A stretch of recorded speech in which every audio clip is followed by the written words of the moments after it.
thank you all. You all have been very patient. There's like information overload is a theme. It's all coming at me very fast. So I'm Bryan Routledge. I'm an associate professor of finance here at the Tepper School. And over the last 7 weeks or so, I've been teaching a class to our business students, both our undergrads and our MBA students, called Business for AI or AI for Business. It's a quirk at Carnegie Mellon. The course has 2 different names. It's 7 different course numbers and 2 instructors. And so what I wanted to chat about was sort of like the impact of like AI on finance, but more generally sort of thinking about how does AI impact kind of business education in general. So like all of you have, I don't know if you appreciate this, like everybody's images on their slides are spectacular. Like everybody's PowerPoint skills are up a different level now that we all have access to an image generator. The back end of a large language model with its trillions of parameters is the shaggoth that's incomprehensible but real. Our take was to give it a cute yellow robot was our theme of our, how can this cute little assistant help you? And specifically our challenge to our students in the class was to build a business model. And so we talked about how this from a perspective of users, from managers, from engineers, from society, put that together. I don't know, a checklist was too bold, but that's where we were aiming at, was to try to get to it. The early feedback from the students is that the course felt a little just in time. And how come the syllabus doesn't tell me what's going to happen? Yeah, exactly, because we're just making it up. All right, so how does generative AI sort of change what skills you need? How does it change sort of what we think about in the terms of capital? So here's a quick tour from industrial history. So let's start with the Industrial Revolution, which is what changes in the Industrial Revolution, and sort of a bunch of fundamental changes are, one is what is capital? Used to be land. Your wealth was measured in land. That was all that really sort of mattered. The idea that eventually we have too many people on the land and you can't survive, that Malthusian doctrine, which you now talk about as Thanos, because everybody has watched the Marvel movies. And we're going to run out of land, right? And the big transformation in the 1760s is we introduced factories. This kind of fundamentally changed things. Land's less important. Factories are kind of the new measures of capital.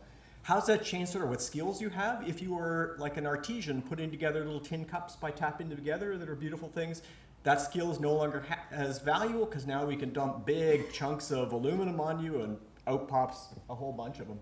The skill that's new now is the skill of management, putting together teams. You used to sort of work out in the field harvesting. We now have to coordinate, right? Okay, jump forward a bit to the internet days. This image is spectacular, by the way. This is, if this image doesn't say 1997 to you, off you go.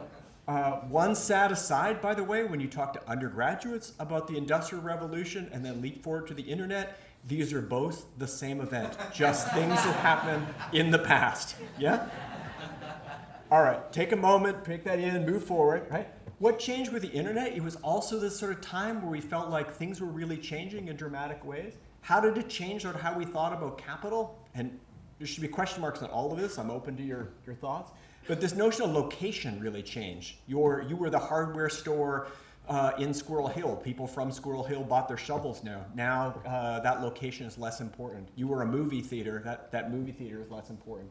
What changed in terms of capital? This was the era of data is capital. When Google was sending around cars, photographing everybody's houses, it looked nutty. What are you doing? And it turns out like they were investing in data big time. What's the skill that's less valuable? I sort of think of like sort of information or your memory, right? If you were like the person who could recite every dialogue from a Monty Python, right? That your value at a bar table is lower now because like we can look that up, right? What's the sort of new skill that popped out? This was like, the Revenge of the Nerds era. This is where code, logistics, right? This sort of big change in business. All right. Apply this to our cute friendly robots and big large language models, and what is disappearing in terms of what's less useful now? And clearly, in some sense, your data and analytics models in the past are less valuable. What is the new capital? And I don't know. Is the capital these large language models, or is the capital the corpus that generates them? If you talk to people on Wall Street, they'll tell you I'm not worried about LLMs because I have secret data that you don't have. I'm not too sure, right? And if you think about what the skills are, and this is the one I want to come back to, I want to think about financial intermediation, is knowledge is much less of a skill now. Here, what is the new skill that you have? At the moment, right, there's lots of skills that plumbing, in the sense of like plumbing is less helpful for AI literally, but what I more meant here was that putting these pieces together, what you're all sort of discovering is it's remarkably easy to build a little business model out of this in the same way it was remarkably easy in 1998 to fire up a web page with a spinning logo and a fiery logo, and you could make promises, and it's the same idea here. And so putting together those pieces, like the rags that were mentioned earlier, right? This is some cutting and pasting that's relatively straightforward. Optimization is still a key in the sense of figuring out how to scale these models so that your bill to ChatGPT doesn't get to be too big. I think my total bill for the entire course of using ChatGPT has been about $11, and so I don't even think I need to put that in for an expense account. All right, so how does this apply for like venture capital industry? You guys are interested in VC because you either are one or want to meet one, in the sense of like how does this change, right? So here's sorry, I didn't know which image is the better VC. I kind of like this one, so anyway, okay. All right, here is an example. By the way, if you didn't notice, the funniest joke that went past on I think the second or third slide was quantum computing is neither dead nor alive. That is the funniest joke you're going to hear today. Yeah? And if that does not work here, that joke doesn't work. All right, you're a venture capitalist. I come into you and I pitch to you this idea. I'm going to build a scalable quantum computing that is fault tolerant. Off you go. Are you going to fund me? Right? So the question is, does knowledge of quantum computing help you? Do you want to talk to a venture capitalist who's knowledgeable about quantum computing, or can you talk to any venture capitalist? It used to be the case that if you went to VCs, there's a bunch of VCs out there that specialize in quantum computing. We've invested in 53 quantum computers. We have a unique team that's dedicated to quantum research.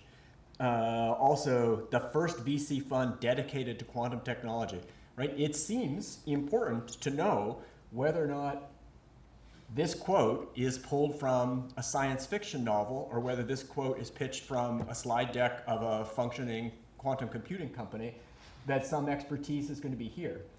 But, it's not that hard to go ask ChatGPT. It's like, is this real? Can you explain this to a non-technical investor? Does this sound like science fiction to you, right? Should I invest in this? What's the probability of success? And this is like just, this is a really dumb use of a ChatGPT because I'm just asking ChatGPT, but do was just describe it, pull from a bunch of academic papers, summarize those academic papers for me, crunch this through. Can I compete in venture capital? And so this is the question about how does knowledge change? And the early sort of evidence people have is the big impact of ChatGPT, large language models on knowledge workers is helpful to the people with less knowledge. So if you are the cream of the crop, then you know all this. ChatGPT could tell me nothing about quantum computing because this is my expertise. But all of you who are not an expertise can now compete. And how does that sort of change financial markets? And I think that's the big sort of wave we haven't seen. My little example of this was, think of the taxi industry before. When you hopped in a cab in, say, New York City and asked to go somewhere, you were relying on that taxi driver to know that, right? If you're in London, they actually test you. Or if you're hiring a delivery driver in Pittsburgh and they don't know the South Hills, you don't hire that delivery driver. You can send somebody out to the South Hills and you'll just never see that truck again, right? If you're not from Baldwin, I am not hiring you, right? And that knowledge you had in your head, that's a thing now, right? Well, not anymore, right? Steve Jobs stood up in his speech and said, I am revolutionizing the taxi industry. He didn't actually say that. It took a few years for people to figure that out. But think about this, how the smartphone sort of changed the taxi industry. One was this Uber technology that let you do, the the communications app that let me send in, I've got a ride, I got to go pick up. But the big one was turn-by-turn directions. So I can drive to the South Hills now. I can find the Baldwin Area High School even when one of the roads is flooded, right? I could not have done that when I moved here in 1997. That was impossible, right? And so that's a big change in the venture capital industry. So, and that's just an example of like how that's going to change. And thinking about sort of how does that sort of change how companies fund their startups? How does it change about how you think about the startups? And then how does that change sort of how we think about sort of doing business educations? Like these are all big, important questions, which sometimes I pretend to know the answer to, but I really don't. So, all right, thank you.